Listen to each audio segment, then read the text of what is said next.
more tech classes.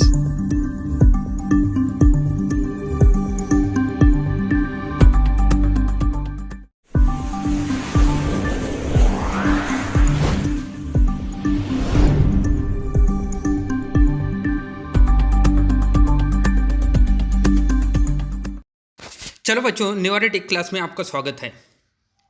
हम basic electronic के कुछ इम्पोर्टेंट क्वेश्चन आज करेंगे। ठीक है, जो कंपटीशन एग्ज़ाम में बहुत ज़्यादा पूछे जाते हैं। अभी डिफरेंट टाइप की कुछ टेक्निकल की एग्ज़ाम आई हुई है। ठीक है, आपको किस टाइप के क्वेश्चन आते हैं, कैसे उन्हें सॉल्व किया जाता है, ये सारी टेक्निक आपको बताएंगे। ठीक है, तो चलो स्टार्ट करते हैं हम। पहला क्वेश्चन है, पी टाइप और एन टाइप पदार्थ को मिलाने से क्या होता है। ठीक है, बहुत अच्छा क्वेश्चन है कि पी टाइप के बारे में जनरली हम जानते हैं, एन टाइप के बारे में हम जनरली जानते हैं। ठीक है, तो इन दोनों पदार्थ जो हैं इनको मिलाने से क्या होता है। ठीक है, तो जैसी पी टाइप, ठीक है, पी टाइप और एन टाइप जैसी पदार्थ को मिलाएंगे, मतलब यहाँ पी टाइप पदार्थ होगा और एन टाइप पदार्थ होगा। इन दोनों को जैसे ही मिला देंगे तो बीच में एक लेयर डेवलप हो जाती है, ऑटोमेटिक एक लेयर डेवलप हो जाती है। ठीक है, एक संधि का निर्माण हो जाता है।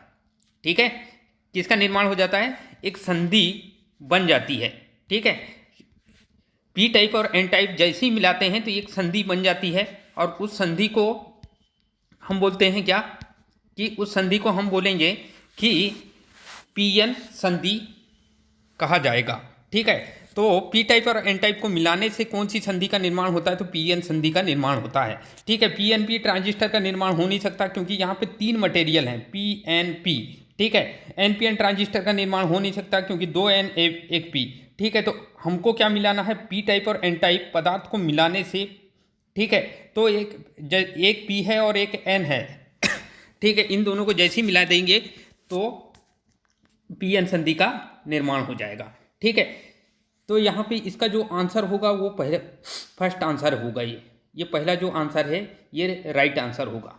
ठीक है, तो ये इस टाइप से हमको सॉल्व करना है। फिर नेक्स्ट क्वेश्चन हम देखते हैं, सिलिकॉन का परमाणु क्रमांक कितना होता है। ठीक है, नेक्स्ट क्वेश्चन क्या है, सिलिकॉन का परमाणु क्रमांक कितना होता है। तो ये है सिलिकॉन। ठीक है, ये सिलिकॉन है और सिलिकॉन जो है, सिलिकॉन का नाभिक होगा। ठीक है, और ये होगी कक्षाएं, इस टाइप से ऐसी कक्षाएं होती है। तो सिलिकॉन का जो परमाणु क्रमांक होता है, ठीक है, यहाँ 32 हो नहीं सकता, ठीक है, 13 हो नहीं सकता, इनमें से कोई नहीं। ठीक है, तो इसका जो आंसर होगा, राइट आंसर होगा। ठीक है, सिलिकॉन का परमाणु क्रमांक कितना होगा, तो 14। कितना होगा, 14 मतलब 14। ठीक है, अब ये 14 कैसे तो इसके जो पहली कक्षा में 2 इलेक्ट्रॉन होंगे, दूसरी कक्षा में कितने इलेक्ट्रॉन होंगे, तो 8 इलेक्ट्रॉन होंगे। ठीक है, और तीसरी कक्षा में जो होंगे, ठीक है, तो दूसरी कक्षा में 8 इलेक्ट्रॉन, पहली कक्षा में 2, कुल मिला के कितने हो गए, 10 इलेक्ट्रॉन हो गए। ठीक है, और जो तीसरी जो कक्षा बची है उस कक्षा में कितने इलेक्ट्रॉन होंगे, तो 4 इलेक्ट्रॉन होंगे। तो कुल मिला के क्या हो जाएगा, 14 इलेक्ट्रॉन। ठीक है, तो किसी भी परमाणु में, सिलिकॉन हो या अन्य कोई भी परमाणु हो, इलेक्ट्रॉन की संख्या और प्रोटॉन की संख्या बराबर होती है। ठीक है, इलेक्ट्रॉन की संख्या अगर इसमें कितनी है, 14 है, तो प्रोटॉन की संख्या भी कितनी होगी, 14 होगी। ठीक है, तो आई होप कि आपको ये समझ आया होगा। तो इसका जो आंसर है ये 14, सिलिकॉन के बाह्यतम को सिलिकॉन का जो परमाणु क्रमांक कितना होता है, तो 14। ये याद रखना है, बहुत इंपॉर्टेंट क्वेश्चन है, कई बार में एग्जाम में पूछा जाता है। ठीक है, चलो अब नेक्स्ट क्वेश्चन पे चलते हैं हम। सिलिकॉन के बाह्यतम कोश, सिलिकॉन का जो परमाणु है, ठीक है, सिलिकॉन का अभी देखें परमाणु, और उसके बाह्यतम कोश में कितने इलेक्ट्रॉन होंगे। बाह्यतम कोश को संयोजी कोश भी कहा जाता है। बाह्यतम कोश को क्या बोलते हैं हम, संयोजी कोश कहा जाता है। ठीक है, तो बाह्यतम कोश में जो इलेक्ट्रॉन की संख्या होगी वो कितनी होगी, तो सिलिकॉन का परमाणु क्रमांक हमको पता होना चाहिए। ठीक है, सबसे पहले तो क्या पता होना चाहिए हमको, सिलिकॉन का परमाणु क्रमांक, और हमको पता है कि सिलिकॉन का जो परमाणु क्रमांक है वो कितना होता है, 14।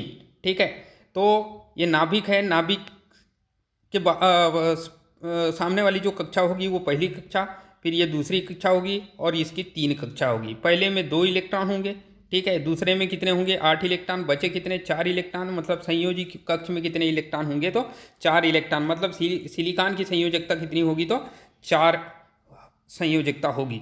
ठीक है, तो ये हमको विशेष याद रखना है कि सिलिकॉन की संयोजकता कितनी है तो 4 संयोजकता है सिलिकॉन की। ठीक है, चलो नेक्स्ट क्वेश्चन में चलते हैं हम। इसका जो नेक्स्ट क्वेश्चन है वो सिलिकॉन का ताप गुणांक कैसा होता है। ठीक है, ये बहुत इंपॉर्टेंट क्वेश्चन है, बहुत बार एग्जाम में, क्योंकि सिलिकॉन जो है इलेक्ट्रॉनिक के लिए बहुत फेमस मटेरियल होता है। ठीक है, सिलिकॉन सबसे ज़्यादा उपयोग किया जाता है, जितने भी डायोड ट्रांजिस्टर ये सारे जो इलेक्ट्रॉनिक जो कंपोनेंट्स बनाते हैं ज़्यादातर क्या है सिलिकॉन के बनाए जाते हैं, और सिलिकॉन के बारे में हमको बहुत सारी उसकी जानकारी पता होना चाहिए। ठीक है, तो हम नेक्स्ट क्वेश्चन देखते हैं। सिलिकॉन का ताप गुणांक, ताप गुणांक मतलब होता है टेम्परेचर कॉफिशिएंट। ठीक है, टेम्परेचर कॉफिशिएंट मतलब ताप का एक कॉफिशिएंट होता है। टेम्परेचर, हर पदार्थ का जो ताप का एक टेम्परेचर कॉफिशिएंट। सिलिकॉन क्या है तो हमको पता है कि सिलिकॉन क्या है, अर्धचालक पदार्थ है। सिलिकॉन कौन सा पदार्थ है तो अर्धचालक पदार्थ है। सिलिकॉन क्या है, एक सेमीकंडक्टर डिवाइस होती है। कौन सी डिवाइस होती है ये चीज़ हमको पता होना चाहिए। सेमीकंडक्टर मतलब क्या होता है कि आधा चालक और आधा कुचालक। ठीक है, सेमीकंडक्टर का मतलब क्या होता है कि आधा चालक रहेगा, ठीक है, और आधा क्या रहेगा तो आधा कुचालक, मतलब दोनों प्रकार के गुण पाए जाए। सेमी का मतलब होता है अर्ध, आधा चालक और आधा कुचालक, ये दोनों प्रकार के गुण पाए जाते हैं, इसलिए इसको क्या बोलेंगे हम, सेमीकंडक्टर कहा जाता है। ठीक है, तो हम देखेंगे कि सेमीकंडक्टर जो होगा, ठीक है, जो सिलिकॉन सेमीकंडक्टर तो है, लेकिन इसका जो ताप गुणांक, अब जो ताप गुणांक होता है कंडक्टर, सेमीकंडक्टर और इंसुलेटर के आधार पर निर्धारित किया जाता है। ठीक है, ताप गुणांक का जो निर्धारण होता है उसे अल्फा से डिनोट करते हैं। किससे डिनोट करेंगे बेटा, अल्फा से डिनोट करेंगे ताप गुणांक को, जो है वो अल्फा से, और इसकी जो इकाई होती है वो प्रति डिग्री सेल्सियस होती है। क्या होती है बेटा, इकाई प्रति डिग्री सेल्सियस। ठीक है, तो इसकी जो इकाई होती है वो प्रति डिग्री सेल्सियस, ये चीज़ हमको पता होना चाहिए। ताप गुणांक जो अल्फा से डिनोट किया जाता है, और इसकी प्रति मतलब ये है कि 1/डिग्री सेल्सियस। ठीक है, क्योंकि ताप से रिलेटेड है, और तापमान को हम कैसे डिग्री सेल्सियस से मापते हैं। तापमान को मापने की छोटी इकाई क्या है तो डिग्री सेल्सियस, बड़ी इकाई क्या है तो बड़ी जो डिवाइस होती है डिग्री सेल्सियस को मेजरमेंट, मतलब टेम्परेचर को जो मेजरमेंट करने के लिए जैसे थर्मामीटर यूज करते हैं।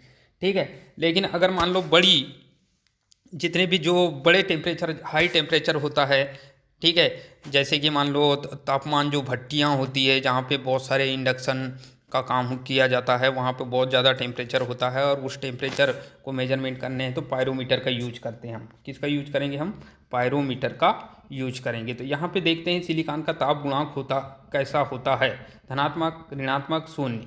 ठीक है, ताप गुणांक भी को 2 भागों में बांट के पढ़ते हैं हम। ठीक है, ताप गुणांक को 2 भागों में बांटेंगे, तो पहला जो भाग होता है वो निगेटिव होता है, और दूसरा होता है पॉजिटिव। निगेटिव मतलब होता है कि अगर मान लो किसी भी पदार्थ को गर्म करेंगे, तो प्रतिरोधकता जो होगी या उसका जो प्रतिरोध होगा वो अगर घटेगा तो निगेटिव ताप गुणांक, अगर बढ़ेगा तो पॉजिटिव ताप गुणांक।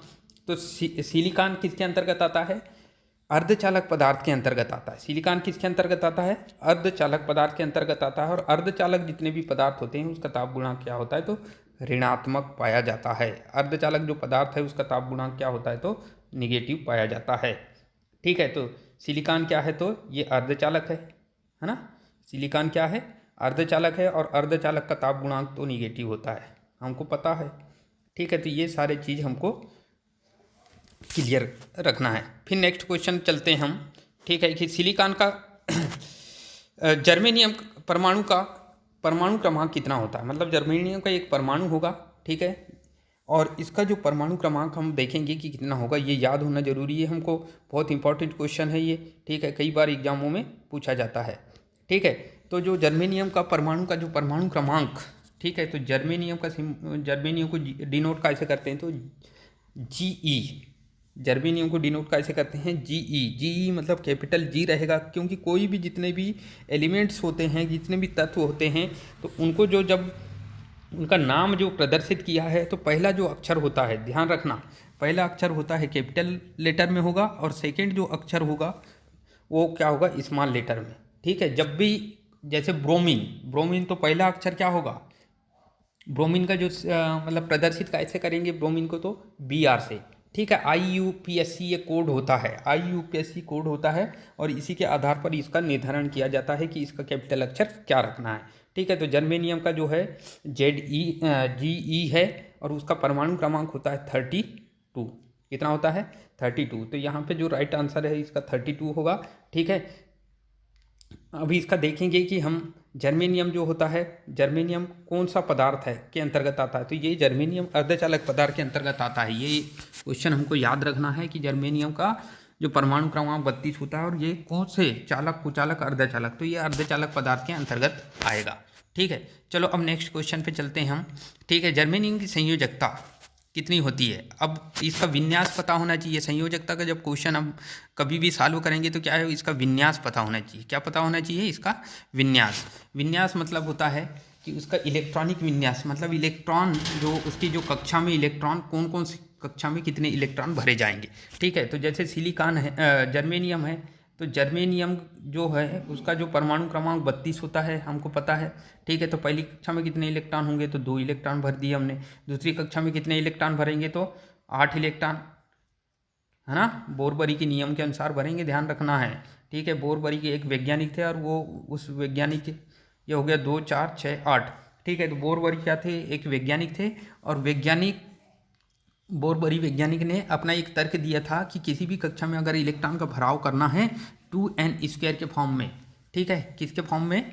2n² के फॉर्म में भरना है, ठीक है। n मतलब क्या है कि कोष की संख्या होती है। किसकी संख्या होती है? ऑर्बिट या कोष की संख्या होती है कि जो ऑर्बिट में इलेक्ट्रॉन भरना है। जैसे मान लो पहले ऑर्बिट में भरना है KLMN, 4 ऑर्बिट होते हैं और 4 ऑर्बिट में, ठीक है, हम वो नंबर होते हैं उनके, n का मान होता है। n बराबर 1 रखने पर, ठीक है, n बराबर 2 रखने पर क्या वैल्यू आएगा, तो ये सारा चीज़ हमको पता होना चाहिए, ठीक है।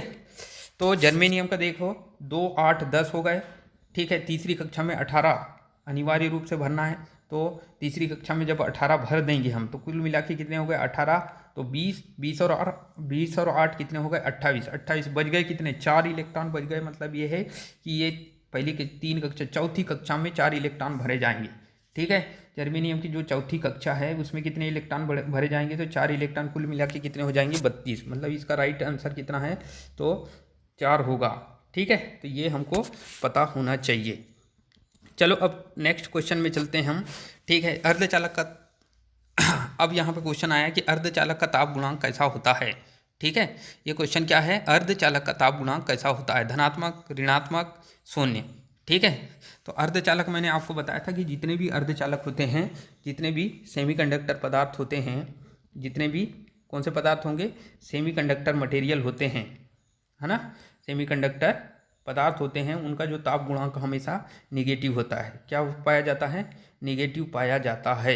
ये याद रखना है हमको कि अर्धचालक पदार्थ का ताप गुणांक हमेशा निगेटिव होता है, ऋणात्मक में ही आता है। मतलब ताप बढ़ने पर उसकी जो प्रतिरोध जो है वो घटने लगता है ना।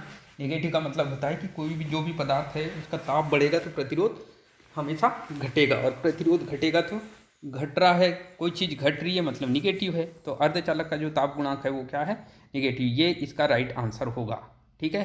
तो अर्धचालक का ताप गुणांक निगेटिव होगा और यही निगेटिव इसका राइट आंसर होगा, ठीक है। धनात्मक कभी याद नहीं करना है, मात्र न शून्य करना है, मात्र निगेटिव करना है हमको, ठीक है।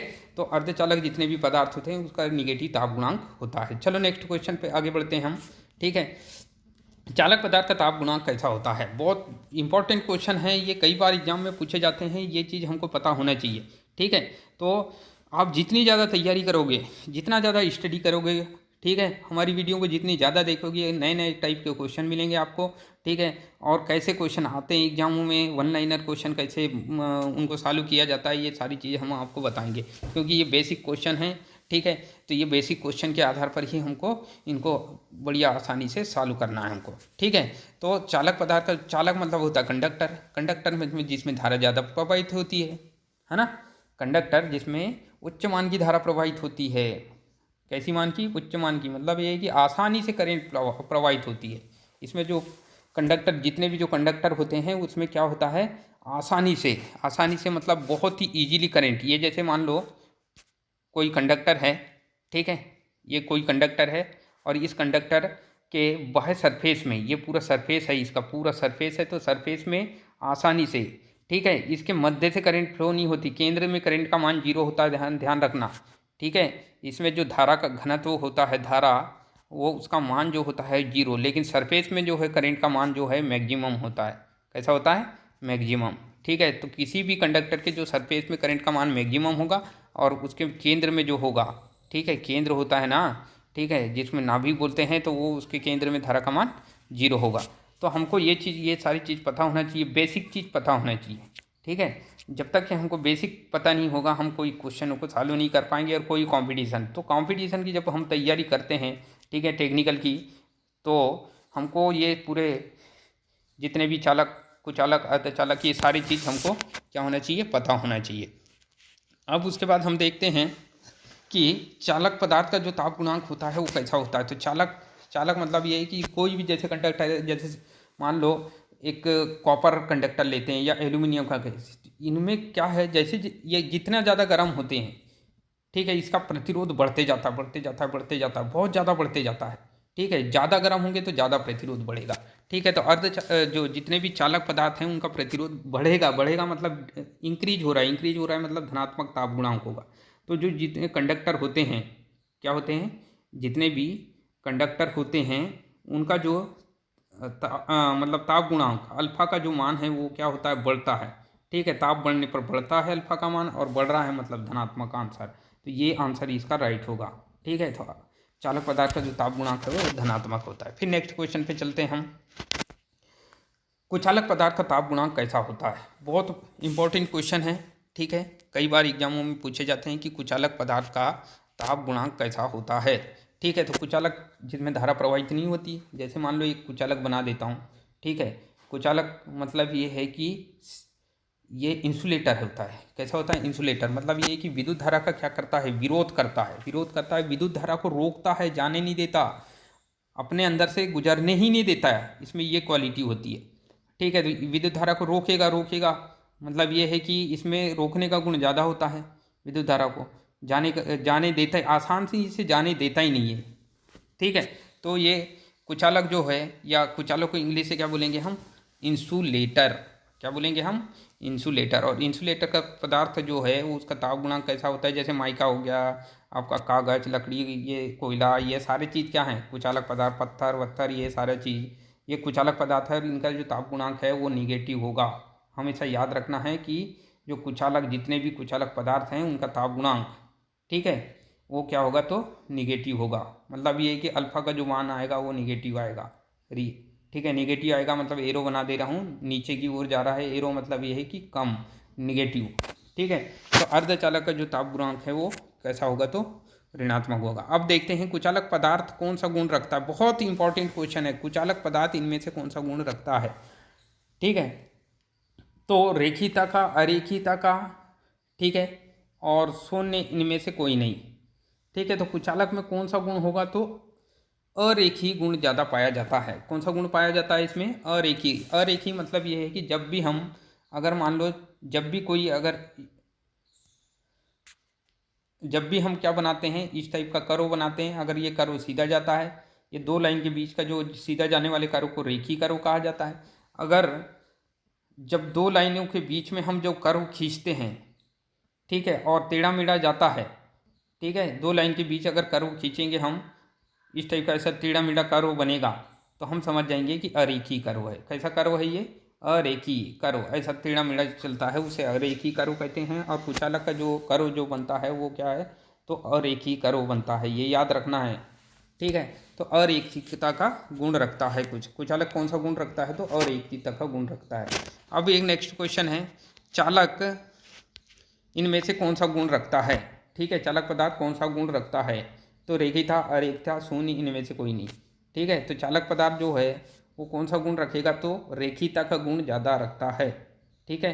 जो जितने भी जो चालक पदार्थ हैं उनमें लीनियर प्रॉपर्टी ज़्यादा पाई जाती है। कौन सी प्रॉपर्टी? लीनियर, मतलब सीधी। दो रेखाओं के बीच में तीसरी जो रेखा है वो क्या है? सीधी होना चाहिए, तो उसे रेखीय गुण कहा जाता है। तो इसका जो राइट आंसर होगा वो रेखीयता का गुण वाला राइट आंसर होगा, ठीक है। चलो फिर नेक्स्ट क्वेश्चन पे हम चलते हैं। अर्धचालक में लीकेज धारा उत्पन्न होती है। बहुत मज़ेदार क्वेश्चन है, ठीक है। इनमें से किसके कारण अर्धचालक में लीकेज धारा उत्पन्न, लीकेज धारा मतलब है लीक होने वाली धारा, यानी मुख्य धारा के विपरीत दिशा में चलने वाली धारा। अर्धचालक में मुख्य धारा के विपरीत दिशा में जो चलने वाली धारा होती है उसे लीकेज धारा कहा जाता है। ये मुख्य धारा बह रही है, मेन करंट फ्लो हो रही है, और इसके विपरीत दिशा में जो करंट फ्लो होगी उसको लीकेज करंट कहा जाएगा। कौन सी करंट कहा जाएगा?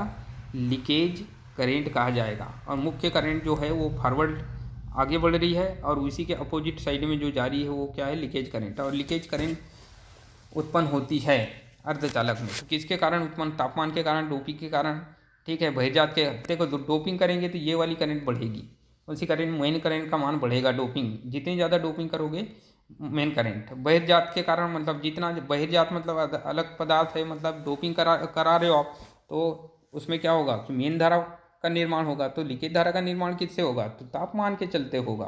किसके चलते होगा? तापमान के चलते लीकेज धारा का निर्माण होगा, ठीक है।